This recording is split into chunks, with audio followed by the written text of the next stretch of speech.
Amém, gente? Amém? O que você vai fazer com a vida que Deus te deu, cara? Quanto tempo mais a gente vai perder sendo como o jovem rico, que era um bom religioso, que era um religioso nota 10, mas na hora de entregar tudo para Jesus, ele deu para trás. O que nós vamos fazer com a vida que Deus nos deu?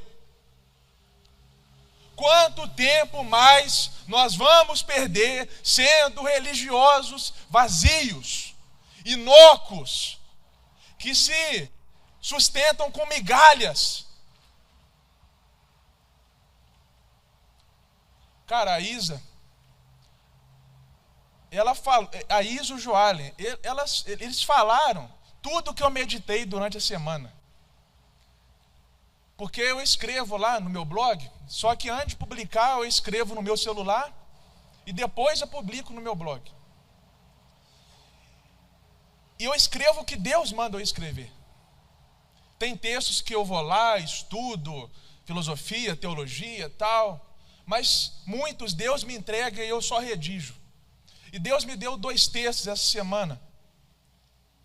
E a Isa falou aqui, gente, nós só temos uma vida para queimar. Foi o que Deus me falou, foi o que eu escrevi, eu nem publiquei ainda. E eu estou ressaltando que eu não publiquei, porque senão ela poderia ter lido, né? Tipo assim, o Pedro fala, não, cara, eu nem publiquei.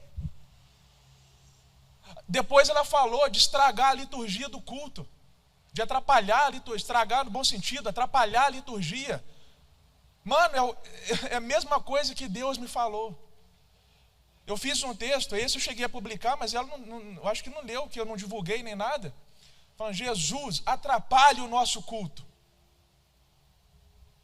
Irmãos, eu estou cansado. Não que a liturgia não tenha valor, nada disso, não estou falando isso, mas eu estou cansado.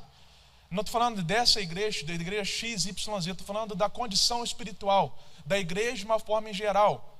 Da gente seguir uma liturgia robótica e mecânica. Né? Qual música o louvor vai cantar? A música a gente já sabe, qualquer uma. Qual pregação que o pregador vai trazer? Que já está salvo aqui no meu celular, vamos embora. Aí, Luiz, levanta aí, dá glória a Deus. Ô Stefano, mano, chega. Eu oro para que Jesus, se Ele não quiser que eu pregue aqui hoje, que Ele desça aqui e atrapalhe a minha pregação. Eu oro para que você, e você tem liberdade para isso, se você quiser ficar deitado aqui no altar, se você quiser ficar em pé, se você quiser ficar sentado, mano, você faz o que você quiser. Não tem regras, porque o avivamento vem para bagunçar tudo. Jesus vem para bagunçar tudo, só que nós queremos muita organização. Quando Jesus curou no sábado, o que os religiosos falaram com ele? Opa, peraí, mano, está contra a nossa lei. Nós temos uma lei a seguir. E você está atrapalhando a nossa lei. Você está atrapalhando o nosso culto, Jesus. Que ironia, o objeto do culto estava lá. O alvo do culto estava lá. E os religiosos reclamando que o alvo do culto estava atrapalhando o culto. O que você vai fazer com a vida que Deus te deu?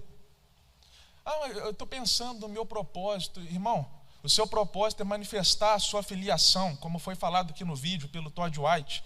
Essa manifestação pode ser na sua profissão, eu não sei, é óbvio que Deus tem causas específicas. Às vezes Ele quer que você seja um advogado, às vezes Ele quer que você seja um professor, mas o que é objetivo para todo mundo é que Ele quer que você manifeste a sua filiação.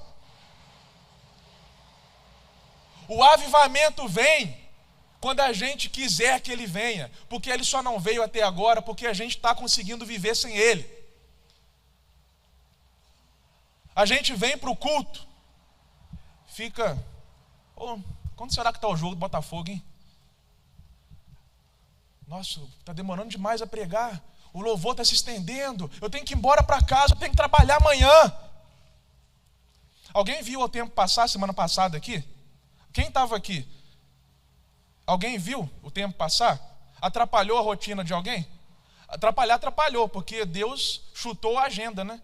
Talvez alguém tinha programação, vou chegar em casa, vou ver televisão, né, tal. Deus chutou a agenda, mas atrapalhou? Não, porque Deus estava aqui. E a gente é religioso demais, cara. É muita vaidade, é muita inveja em todos os lugares, e isso atrapalha o romper do avivamento.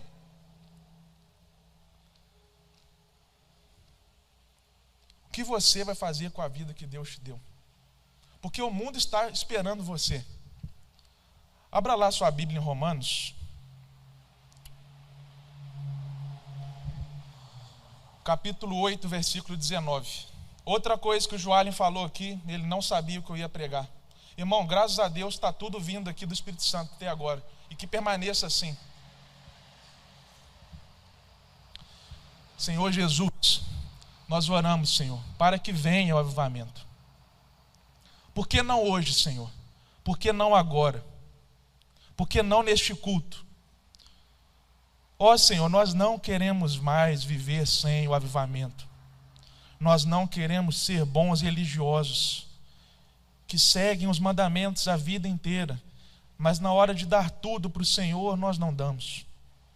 Nós não queremos ser religiosos vazios, Senhor, que vêm aqui para cumprir uma agenda, para bater o ponto. Não, Jesus. Nós queremos o Senhor. Nós oramos para que o Senhor atrapalhe essa pregação, se for a sua vontade. Que cale a minha voz e prevaleça a sua, Jesus.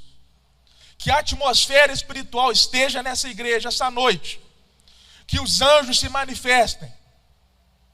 Que todo olho veja a glória do Senhor manifesta nesse templo. Que todo olho veja que o Senhor está presente na cidade. Vem fazer, Jesus, o que a história nunca viu, que nenhum homem fez. Porque nós sabemos que o vinho novo, o melhor vinho, fica para o final. Eis-nos aqui, Senhor. Olha só o que fala em Romanos capítulo 8, versículo 19. Romanos capítulo 8, versículo 19. A natureza criada aguarda com grande expectativa que os filhos de Deus sejam revelados. A natureza criada aguarda com grande expectativa que os filhos de Deus sejam revelados. Você sabe quem você é? Imagina só, você foi para o centro da cidade um dia, resolver aí alguma coisa. Só que você tem que entrar num lugar, né, no estabelecimento e tal. E aí você percebe que você esqueceu o seu RG em casa. Você esqueceu a sua identidade. Dependendo do lugar que você for entrar, você consegue entrar? Por quê? Vão te pedir: ei, Abner, cadê a sua identidade? Ah, não trouxe. Então você não pode entrar, porque você tem que comprovar quem você é. Se a gente não sabe a nossa identidade, nós não conseguimos acessar aquilo que Deus tem para nós.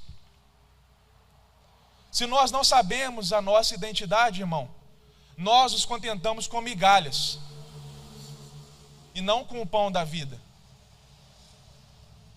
Aí qualquer coisa, Deus está aqui, tá? É avivamento. Irmão, o que aconteceu semana passada não foi avivamento. Foi um derramar, foi uma renovação, foi um despertamento, tudo isso. Mas o avivamento é quando a cidade inteira sabe o que está acontecendo. É quando o país inteiro, igual lá em Asbury, o mundo inteiro sabia o que estava rolando lá. Eu valorizo muito, eu quero mais do que aconteceu semana passada, mas eu sei que não foi um avivamento.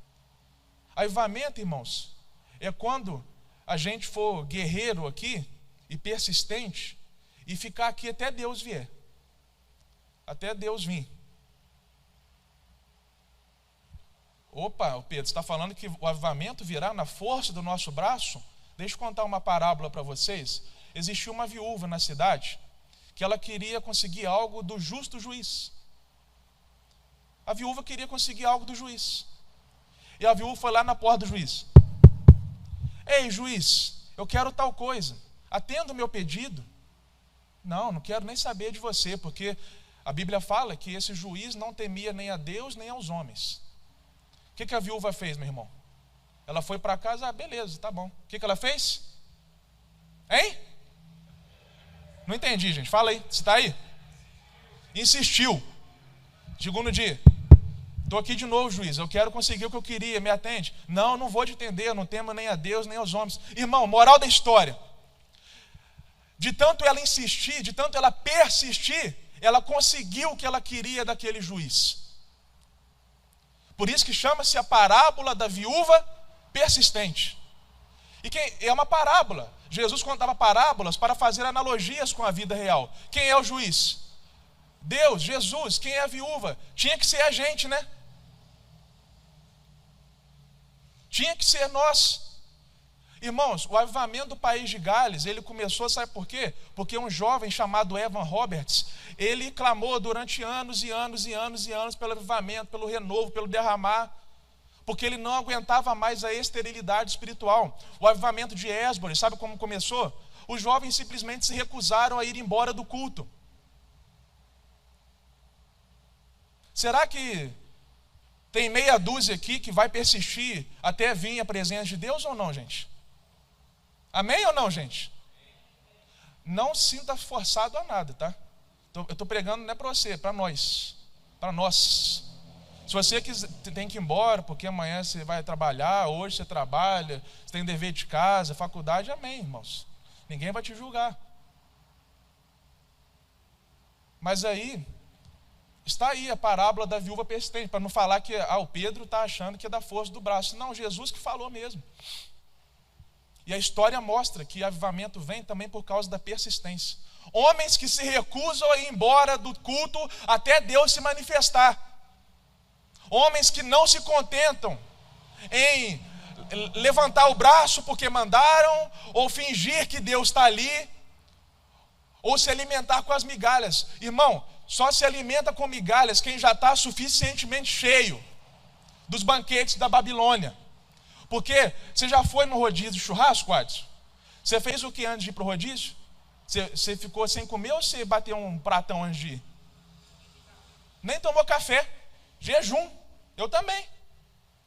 Faz tempo que eu não vou, mas no último que eu fui, aí, uns 15 anos atrás, de churrasco, de pizza, né? Mais recente, até lá, deve fazer uns 3 anos. Nem comi, mano. Jejum total. Para que você faz isso? Para você aguentar comer lá no rodízio, né? Você está com a barriga vazia. Irmãos, isso aí não é só bíblico, é biológico. Só come bem quem está com a barriga vazia. Ou estou ficando doido? Não é assim que funciona? Então aqueles que se contentam com migalhas são os que já estão ali cheiões dos banquetes da Babilônia, da comida do mundo. E aí chegam na igreja, Jesus, se só me der qualquer coisa, tá bom, eu estou cheio mesmo. Se só me der as migalhas, tá bom, nem preciso do pão da vida, não. Irmãos, não me entenda mal, tá? Isso aqui é para mim. Eu tenho passado noites em claro. Estou falando isso aqui para você só você entender, né? Tenho passado noites em claro. Nem sei quanto tempo faz que eu não assisto uma série, tal.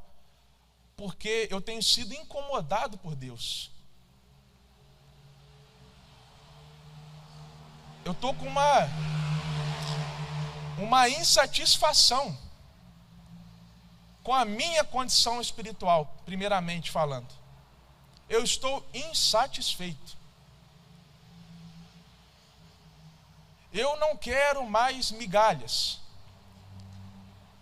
Eu não aguento mais fingir que Deus está, só para falar que Ele está e valeu a pena. E a natureza aguarda a nossa manifestação. Você viu o Todd White? Orava no posto de gasolina, orava... Qualquer lugar é lugar, cara. Por quê? Porque não há tempo a perder. Como a Isa falou, a gente não sabe o dia de amanhã. Não há tempo a se perder. Não há o que planejar na frente dos planos de Deus. O relógio está só no tic-tac, mano.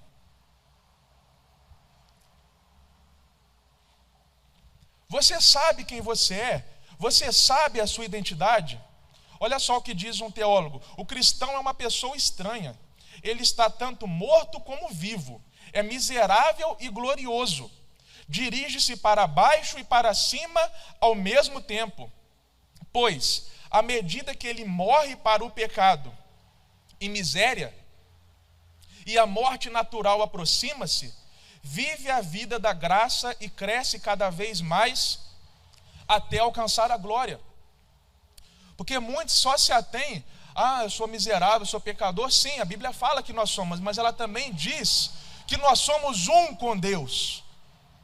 Ela também diz, Jesus disse lá em João capítulo 14, versículo 12, que nós não apenas faríamos as mesmas obras que ele fez, mas acima do que ele fez. Para a gente atender a essa ardente expectativa do mundo pela nossa manifestação, nós temos que entender quem nós somos. Nós somos imagem e semelhança de Deus. Gênesis 1, 27. Deus nos criou no íntimo do nosso ser, nos teceu no ventre da nossa mãe. Salmos 139, 13. Irmão, quando você tem um encontro com Jesus, a sua identidade é plenamente revelada. Quer exemplo bíblico? Quando Pedro falou: tu és o Cristo, o Filho do Deus vivo, o que Jesus respondeu para Pedro? Você é Pedro, filho de Jonas. Não foi isso que Jesus falou? Tu és Pedro. Quando você descobre quem Jesus é, automaticamente você também descobre o quê? Quem você é. Olha, quando eu conhecia Jesus de maneira mais íntima e profunda, em 2015, o quebra-cabeça da minha vida foi se montando. E eu lembrei, e depois me contaram de novo, uma história antiga, que eu lembrava, mas estava lá no fundo da memória. Que a minha avó, que tinha o dom de sonhos, de revelação através dos sonhos, né? Ela sonhou que eu estava chegando aqui para minha mãe. Já contei minha história, né? Sou filho adotivo, né? E ninguém me planejou de me adotar, eu cheguei de surpresa. Então, estou contando isso para falar para você que não tinha como a minha avó adivinhar que eu estava chegando. Entende? Porque ninguém estava planejando me adotar e eu cheguei sem aviso prévio, né? E a minha avó sonhou que a minha mãe estava ganhando uma criança. E poucos dias depois eu cheguei.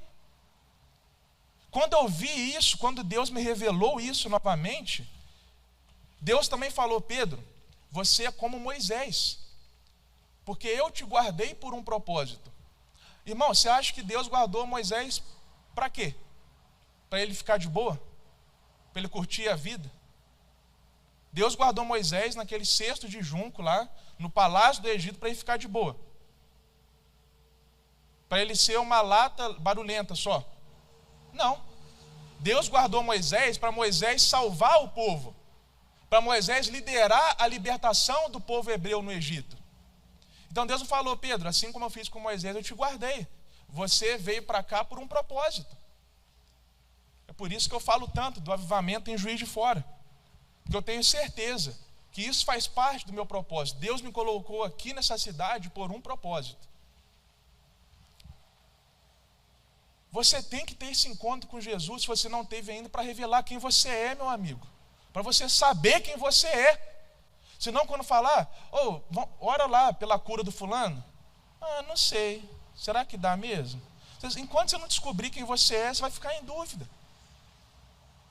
Enquanto você não descobrir quem você é, você vai se contentar com migalhas. Isaías diz: você é precioso aos meus olhos e digno de honra, e porque eu o amo, darei homens por você e povos em troca de sua vida. Ô Pedro, você está falando só da parte boa? Sim, porque da parte que fala que a gente é pecador, tal, já ouvimos bastante. Mas talvez muitos nunca ouviram esses versículos que eu estou lendo. Que você também é precioso, que você também não veio por acaso, você foi tecido por Deus no ventre da sua mãe. Você é a imagem e semelhança de Deus. Isso é a sua identidade. Vocês, porém, são geração eleita, sacerdócio real, nação santa, povo exclusivo de Deus, para anunciar as grandezas daquele que os chamou das trevas para a sua maravilhosa luz. 1 Pedro capítulo 2, versículo 9. Você sabe o que é ser um sacerdote, cara? É ministrar culto a Deus, coisa que só alguns faziam no passado. Nós temos acesso. Nós temos acesso direto a Deus. A gente fala que quando a gente entra no quarto, o céu se abre. Sabe por quê? Porque Deus está ali esperando que a gente ministre o culto a Ele. Assim como quando o sacerdote entrava no santo, no sumo sacerdote no caso, né? Entrava no santo dos santos, e Deus estava lá esperando ele, a presença estava lá. Porque Deus estava esperando a ministração do culto. Então quando a gente entra no quarto, o céu se abre, é porque Deus está esperando que nós, como sacerdotes, ministremos um culto a Ele. Amém, gente? Você está aí? Lucas capítulo 9, versículos 1 e 2, Jesus fala que nos deu autoridade e poder. Já falei isso aqui, esse poder é dunamis, cuja raiz é a mesma raiz da palavra dinamite. Nós somos bombas do reino de Deus andando pela cidade, pela nação. Nós somos sal da terra e luz do mundo. Jesus falou que não se acende uma vela, uma candeia, para colocar debaixo de um cesto. Quem em sã consciência faria isso? Acenderia uma vela e colocar debaixo do cesto. Ou contextualizando, quando acaba a luz na sua casa, você liga a lanterna do seu celular, você bota a lanterna embaixo da cama, embaixo do sofá? Óbvio que não, quem faria isso? Da mesma forma que é insano pensar que nós estamos escondidos. Que nós, enquanto o mundo está pegando fogo lá fora. As trevas, meu amigo, nada mais são do que a ausência de luz. Nada mais são do que a ausência de luz. Já parou para pensar isso? Trevas não têm consistência em si mesma.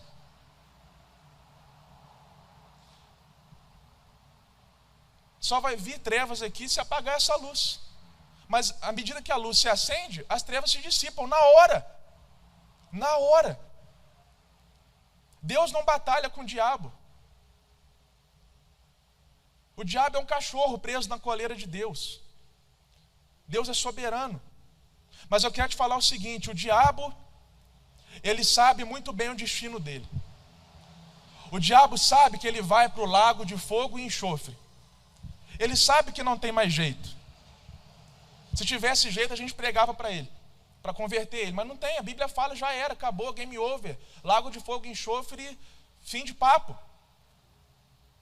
Certo? Certo, gente?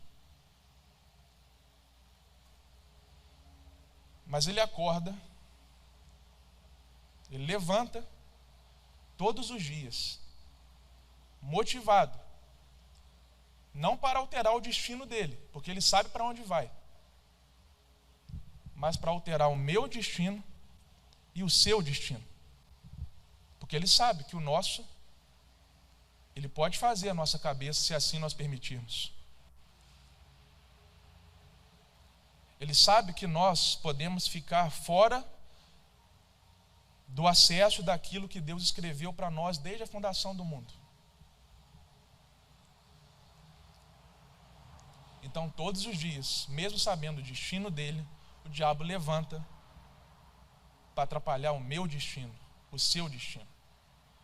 Por isso que ele faz você ficar na sua. Enquanto o mundo jaz no maligno, fica na sua, cara. Bota a Bíblia embaixo do braço aí. Vem cá. Bota a Bíblia embaixo do braço. Vai para a igreja. Tá? Senta. Tá, só um minutinho, fica aí. Sabe por quê? O diabo não é burro, não, gente. Ô Pedro, não estou falando do diabo, estou falando do diabo porque é uma estratégia militar, você conhecer o seu inimigo para então você vencê-lo. Eu não tenho medo do diabo, você também não deve ter, mas uma coisa que nós não podemos fazer é subestimá-lo. Ele não é burro.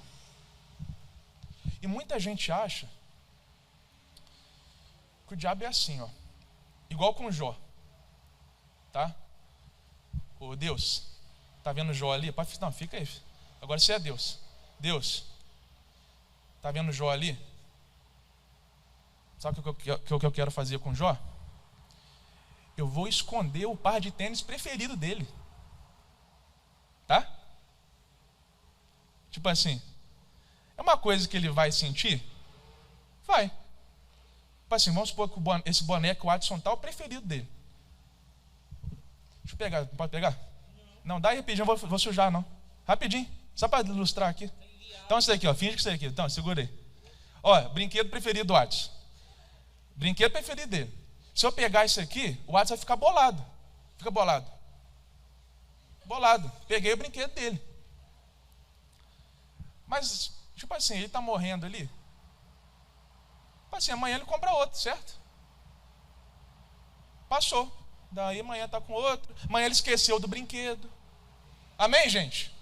Então muita gente acha que o diabo é assim. Eu vou esconder a roupa preferida dela. Eu vou esconder o videogame dele, que, nossa, ele vai ficar chateado, sabe? Cara, ô Will, muita gente acha que o diabo ele vai só fazer cosquinha, sabe? Vou provocar ele, cara. Eu vou provocar o Abner, velho. Eu vou provocar o Abner. Eu vou deixar ele boladinho. Irmão, o diabo vem para matar, roubar e destruir.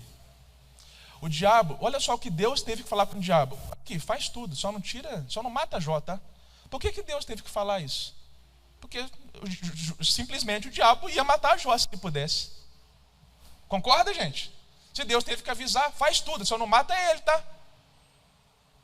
Porque Deus sabia a natureza do diabo. Ele vem para matar, roubar e destruir. João capítulo 10, versículo 10. Ele não vem para fazer cosquinha em você. Ele vem para parar você. Ele vem para te neutralizar, para te paralisar, a ponto de que você não saiba quem você é, que você perca a sua identidade e que você não atenda à expectativa da natureza, da criação do mundo, de ser revelado, de ser manifestado. Mas ele é muito inteligente, porque muitos o diabo segura no pecado, sim. Mas ele é inteligente, ele enganou, cara, ele enganou Adão. Adão estava cara a cara com Deus. Cara a cara. E ele conseguiu enganar Adão, então ele é burro? Não, então sabe o que ele faz no alto da sua inteligência? Vem cá. Bota a Bíblia embaixo do braço, tá? Eu sou o diabo, tá, gente? Teatro aqui, ó. Vai para a igreja lá, senta lá. Aí, amém. Isso aí, fica aí. Agora levanta, o braço. Glória a Deus. Olha para o relógio, está acabando? Acabou, vai embora, vai para casa, tchau. Tá? É isso que ele faz. Pode voltar, filho. Ele paralisa, ele mata e neutraliza dentro da igreja.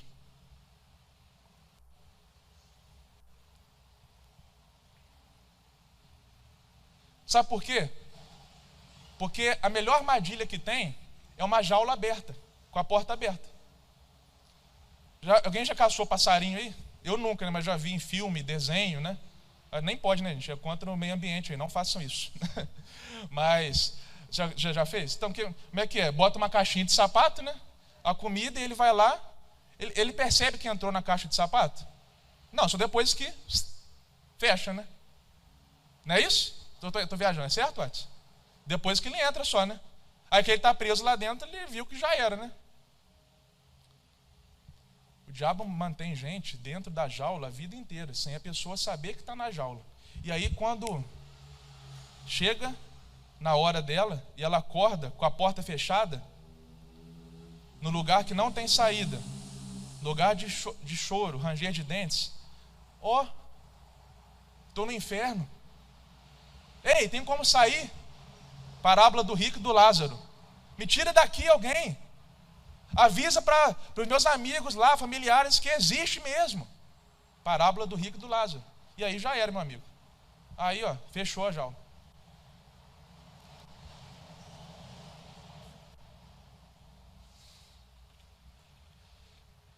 O diabo faz de tudo para a gente desistir do avivamento, porque ele sabe o impacto que irá causar esse avivamento. Ele sabe que a cidade nunca mais será a mesma. Ele sabe que a nação nunca mais será a mesma. Ele sabe que a história vai acontecer.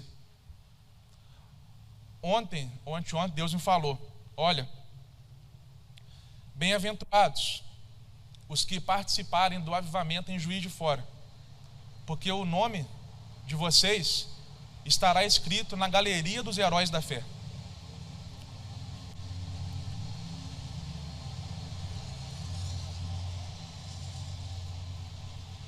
E ele tenta fazer de tudo para a gente não chegar nesse lugar. Ele não brinca em serviço. Ele quer nos parar. Ele quer nos neutralizar, porque ele sabe a bomba que nós somos, o perigo que nós somos.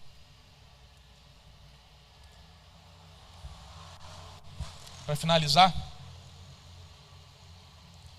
essa questão aqui das migalhas e do pão, só para contextualizar para você. A igreja, meu amigo, é a casa do pão. Ou deveria ser, né? A igreja, né?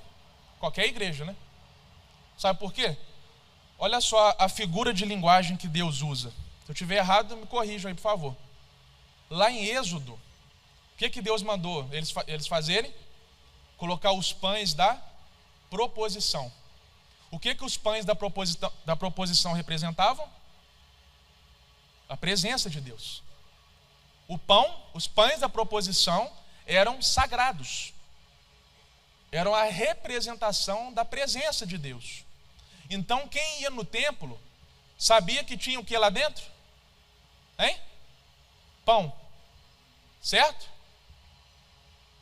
Belém, inclusive, Belém em hebraico, Bethlehem, é casa do pão. Então a igreja era para ser a casa do pão. Mas aí o que fazer quando a casa do pão não tem pão? O que fazer quando você vai na padaria e não tem pão?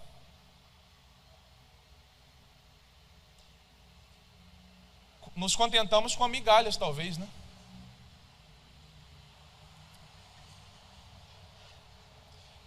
Finalizo lendo aqui para vocês um trecho do livro Os Caçadores de Deus. O que aconteceu com o pão? Escuta atentamente, meu irmão. O anúncio ainda está de pé. Ainda levamos pessoas às nossas igrejas e mostramos a elas os fornos onde costumávamos fazer pão. Os fornos ainda estão no lugar. Tá? Então, Abner, vai na nossa igreja lá, cara. Já vivemos, assim, falando da nossa igreja, não, tá, gente? Teatro aqui, tá? Qualquer igreja. Na igreja somos nós, tá? E se você, né, você tem que se sentir parte do processo da igreja. Então, vamos lá na nossa igreja lá, cara. Aqui, rapaz, já aconteceu cada coisa aqui, mano. O fogo já desceu aqui. Aí pergunta, quando, Pedro? Quando, Pedro? 50 anos atrás, mano. Quando? Lá em Atos 2, só. Então assim, a gente mostra, né? O forno que a gente fazia pão aqui, o forno cheio de teia de aranha.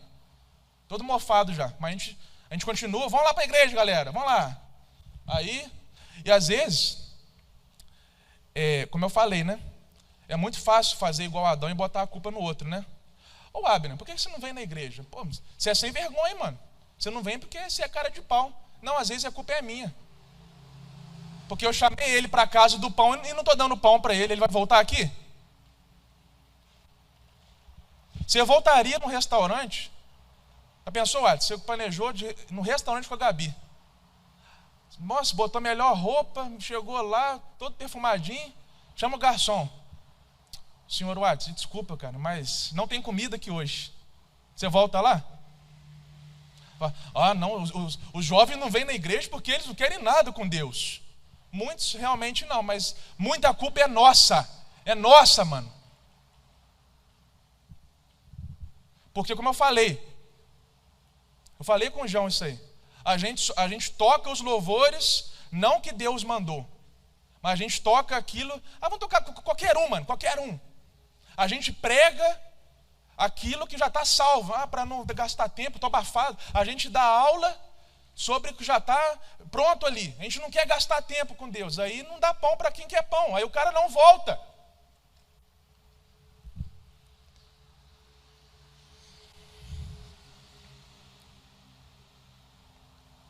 Os fornos ainda estão no lugar, tudo certinho. Mas o que se pode encontrar são apenas migalhas da visitação do último ano e da última grande onda de avivamento da qual os antigos falaram. Agora estamos reduzidos a estudiosos superficiais do que ansiamos experimentar algum dia. Então assim, né? Mano, sabe o que aconteceu lá na rua Azusa? Há cento e poucos anos atrás, no País de Gales, 1904. Eu cito bastante esses nomes, né? Mas eu não cito só olhando para o museu. Não, eu quero viver na minha geração, cara. Mas muitas pessoas se contentam só em estudar a história. Aconteceu há 1 milhão de anos atrás, amém. Aí o autor fala: estou constantemente lendo sobre avivamento. E pouco tempo atrás Deus me disse o seguinte: filho, você está lendo sobre isso porque ainda não tem a experiência para escrever a respeito. Estou cansado de ler sobre as visitações de Deus em anos passados. Eu quero que Deus se revele em algum ponto da minha experiência, para que no futuro meus filhos possam dizer: eu estava lá. Eu sei, é verdade. Deus não tem netos. Cada geração precisa experimentar a sua presença. O conhecimento adquirido pela leitura jamais deveria substituir a experiência da visitação. Eu finalizo dizendo aqui o que o autor escreveu. Quando o pão da presença de Deus é restaurado na igreja, 2 coisas acontecem.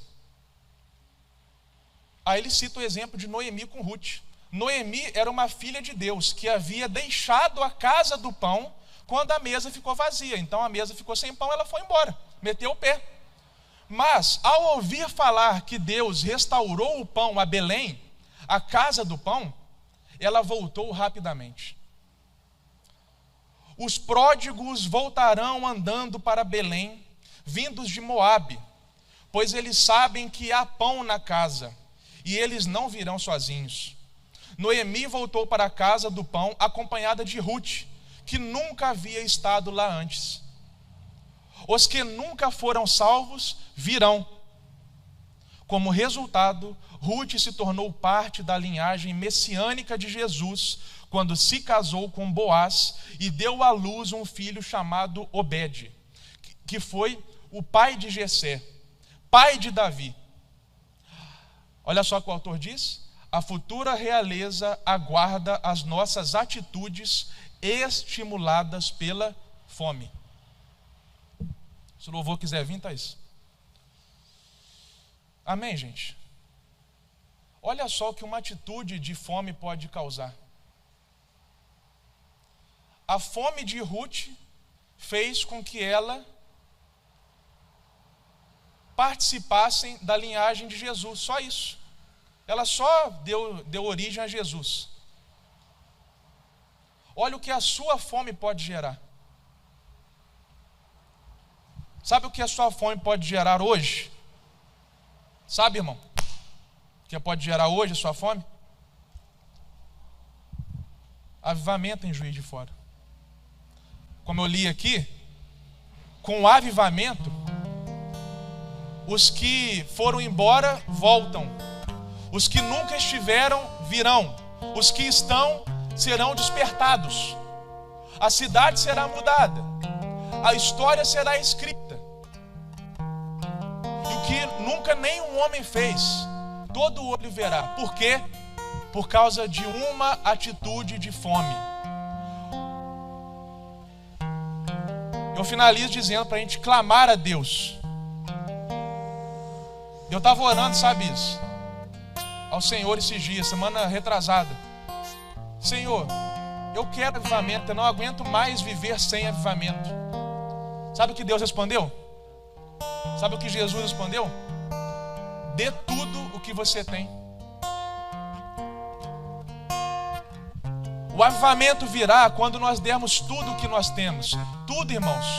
Muita gente acha, é tudo, então eu vou tirar $1 milhão do bolso. Não. Tudo é o seu tempo. Tudo é o seu sono. Eu tenho perdido noites de sono, clamando pela presença. A Priscila sabe disso. Eu levanto de madrugada. Porque eu não quero mais, cara. Não dá mais para viver sem avivamento. Eu não suporto mais. Dê tudo o que você tem. Porque amanhã você não pode não estar aqui. E o que as futuras gerações dirão a seu respeito? Qual o legado que você deixará? Pedro, um crente bacana, um religioso nota 10. Você quer isso, cara? Na sua lápide? Religioso nota 1000. Mas na hora de dar tudo o que tinha, não deu. Por quê? Porque eu tenho os meus compromissos, Jesus. Por favor, igreja, dê tudo o que você tem.